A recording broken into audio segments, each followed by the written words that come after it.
मैं बोला था ना, मैं नौकरी करने नहीं आया हूँ। नौकरी करने नहीं आया, जिस दिन हटेगा तो मैं झूला लेके अपने आश्रम मठ में चला जाऊंगा। देखिए दीदी ने जो बातें बताई ना, उसमें कुछ बातें जब मैंने अपनी किताब लिखी तो लोगों को लगता था ये कैसे हो गया। लोगों ने कहा कि बिल्कुल चैनलों में कहा घंटी बजाने वाले पंडित जी को मोदी जी ने कहाँ बना दिया, अमित शाह ने कहाँ बना दिया। ये बातें किसी को नहीं पता। 22 साल में उस व्यक्ति ने संन्यास ले लिया, 26 साल में वो सबसे यंग सांसद बन गया, 94 और 98 में हुई। और जैसे ही नाथपंथ में क्या होता, आपको अपना उत्तराधिकारी अपने जीवित रहते ही, और क्योंकि उनकी थोड़ी उम्र हो चुकी थी महेंद्र नाथ की, वो बीमार भी रहते थे थोड़ा, तो उन्होंने उनको ही पूरा काम ऑलमोस्ट दे दिया था। वो राम मंदिर आंदोलन में लग गए और वहां पे जो गुरु परंपरा का था बहुत अच्छे से कहते थे, छुटके से मिलके आओ क्या, तो द्वारका जी से कहते थे छोटे महाराज, वो छुटके भी बोलते थे छोटे महाराज से मिलवा दो। जैसे कोई बहुत बड़ा आदमी आया, कोई सांसद आया, अडवाणी जी भी आए, एक बार वो छुटके को बुलाओ, तो वो छोटे को बुला के छोटे महाराज भी बैठते थे, ग्रूमिंग हुई। फिर उन्होंने क्या करा, 94-95 से ही अपना जनता दरबार उनको दे दिया।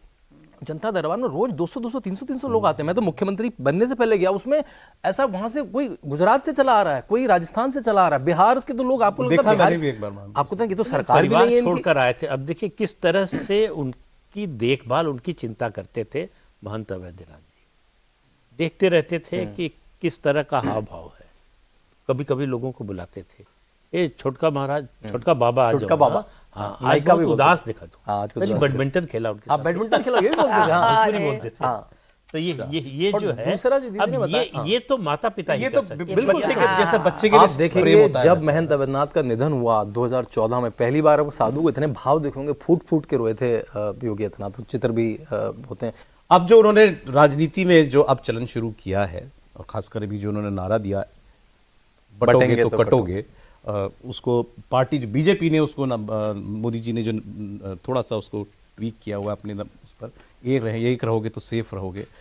आप कितना सहमत है? मैं तो आपसे उत्तर प्रदेश के नागरिक के तौर पर पूछ रहा हूँ कि हिंदू एकता जरूरी है कितनी? हम भारतवर्ष के नागरिक के रूप में कह रहे हैं कि एक भारत श्रेष्ठ भारत तो कहा ही गया है, तो हम तो भारतवर्ष के रूप में कह रहे हैं कि एक रहोगे तो नेक रहोगे और बटोगे तो कटोगे। ये भारतीयता के रूप में क्यों नहीं आप विचार करते हैं? पूरी रात यहाँ बिता सकती हूँ बैठकर बताते हुए कि क्या क्या अच्छा है हमारे देश में। और ये जो जिन्हें कभी हिंदुस्तान शायद आना नहीं है, जिनको ये समझ में आया कि गोस्वामी तुलसीदास पे फिल्म बनाए हम, आप उनके सामने भारतवर्ष की आलोचना कर रहे हैं। तो ऐसे भारत का हित चाहने वाले भारत में ही हैं। तो मैं तो उसको बड़े लार्जर पर्सपेक्टिव में देख रही हूँ जो योगी जी ने बोला है। एक रहोगे तो नेक रहोगे, बटोगे तो कटोगे। जी, आप लोक संस्कृति से जुड़ी हुई हैं, लोक परंपरा से जुड़ी हुई हैं, सनातन संस्कृति से जुड़ी हुई हैं। अभी आपने जो बात कही वो BHU के प्रोफेसर रहे होंगे। जी जी जी, हाँ हाँ, तो उनके बारे में मैं आपको नाम भी बता दूंगी बाद में। ठीक है। तो इन 10 सालों में ये जो सनातन धर्म की पुनर्स्थापना का, मैं तो कहता हूँ महायज्ञ चल रहा है एकदम बिल्कुल। तो इन 10 सालों में और उससे पहले का जो समय आपने देखा, क्या मौलिक अंतर आपको नजर आता है?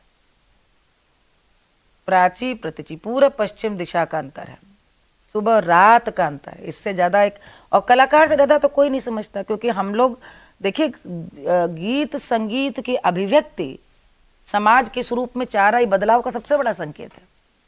वो हमसे ज्यादा किसी ने महसूस नहीं किया। वो कहानी तो बहुत प्रचलित हो गई कि कबीर राम का गीत गा रहे थे और अयोध्या में जन्मे, ये दूरदर्शन में नहीं गाने दिया गया।